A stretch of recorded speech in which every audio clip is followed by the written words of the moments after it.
So, to summarize this video. We had sex. We had sex.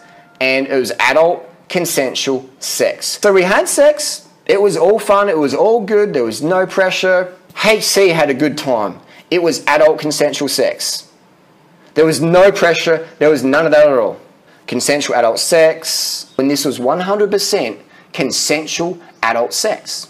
He keeps saying there was no pressure over and over again. There was no pressure. There wasn't. There wasn't any pressure. No, there wasn't. Nah. When this was 100% consensual adult sex. Being very adamant, and he's looking the camera right in the eye, it was 100% adult, consensual sex, I promise you that. It's pretty eerie, the way he stares at the camera at times. And as we've already been through, we know he's staring at the camera because he's lying, he's overcompensating. Now, why is he repeating the same lies over and over and over and over again?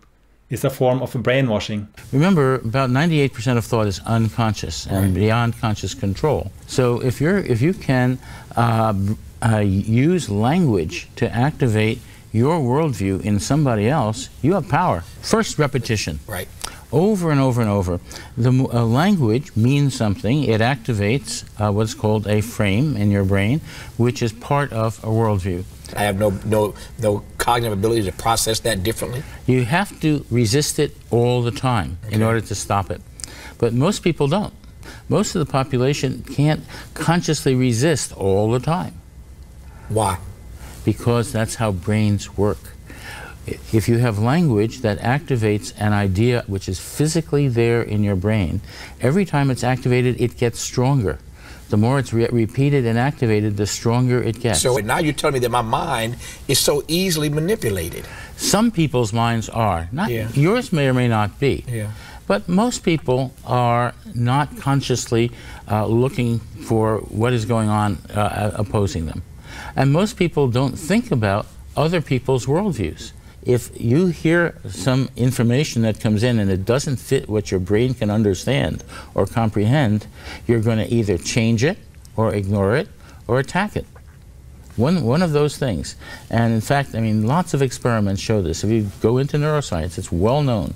That's what's going to happen. This is as a neural filter. You're probably not going to win if you take them on directly, because they're smart enough, manipulative enough, and they have legions of followers who believe in this image of perfection and kindness and love. Their passive-aggressive ways will be able to take all of their followers and all of the people that drink their covert narcissist Kool-Aid, and they will be able to get them to understand what is wrong with you. So because Haile had created this illusion for himself, and because people were buying into it, all he had to do was to create this story that didn't even make sense and just repeat it over and over again, and people would just take it as truth. Do you really think he's vegan? He's exploiting veganism to manipulate people. You always have to tear people down and just like turn the vegan community into this thing where it's got such a bad reputation because of him. I'm going to show you another little clip of a separate video that he did hours later after that one. Here we go. So would you like some more proof? And what proof would you like? Give this video a thumbs up if you want to see emails, Skype conversations recorded, screenshots recorded, Instagram messages recorded. If I had loads of proof and I was being alleged to have sexually abused someone and I had something that said, yeah, look, they were well into it, they loved it, we did have sex as well, they failed to mention that, I'd be like, here, look at this. I've been alleged of that. I've got a right to show this information. Why is he holding back? Why is he saying you got to like this video and then I might show you? Yeah, why is he holding back? It's because he has nothing. This is all a part of the gaslighting and blackmailing to make Hannah say that she wasn't raped. This next clip makes me laugh. Just watch it. I've got a lot of data. This is a 64 gig or 100 gig iPod. There's a lot of stuff on this. I've got like hundreds of gigs here. I've got an iPhone that I'm recording this with right now. That's full, about 110 gig of data on their footage. What's his point? Like, I've got an iPhone, I've got an iPod, I've got an SD card. Just show us your Facebook chat that you wouldn't have deleted. This guy. About 110 gig of data on their footage. I've got this computer here, this MacBook 500 gig, there's probably 350 gig on that. And I've got a hard drive in the Gold Coast, Australia. I've got a hard drive in Adelaide.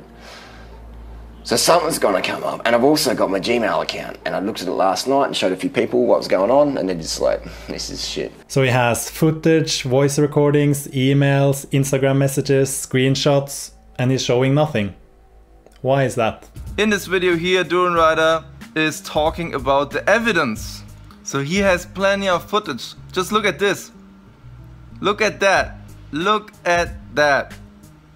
A lot of data. A lot of data. You can see that this is a full iPod and lots of USB sticks. And yeah, it's just, what the fuck do you say here, man? NorVegan. NorVegan. What do you have to say now? This is the footage, and this proves that everything is true what Durenrider is saying, because he has this evidence here in his hands. In this video you can see the evidence. It seems like he's making a joke out of it, but he's actually serious. That's how brainwashed people were in the vegan YouTube community. And what do I have to say to it? Show it. He still claims to have it, as you can see in this post. He says he has some juicy tape recordings and very private footage that certain people never thought would see light of day. This is just him trying to scare me to not make part 5. But I know he has nothing, because his whole story is a lie. This is the bit where he bigs himself up some more. Oh. You know, I'm really resilient. I'm like probably the most resilient person on the internet. Because I'm the person on the internet, and I'm not saying poor me, I'm saying I'm the person on the internet who gives more than anybody else. More than anybody else? There's no one else possibly bigger on him than YouTube that gives more. What do you mean you give more? What do you do? I put on free festivals, I donate my time more than anyone else, I put up more videos than anybody else. You doing festivals where only people with a bike can go, if not they're a shit cunt, isn't giving. You selling an ebook, which you're going to say about in a minute, for $30 isn't you giving. You doing some videos that you make loads of money off isn't giving. And your videos just tear people apart. You're not good, mate. You're shit. My ebooks are the best value product, no question, on the market, with the most helpful tips. He's just trying to promote his book again. It's a shit book. Everyone that's read it has said it's poorly edited. He's never gone to school properly. He used to be on loads of drugs when he was younger. Oh, he's just a knob. Let's not forget that his whole ebook is plagiarized, as I proved in my frauds video. And here he is again promoting his own ebook, the exact thing he's accusing Hannah of doing. Another projection.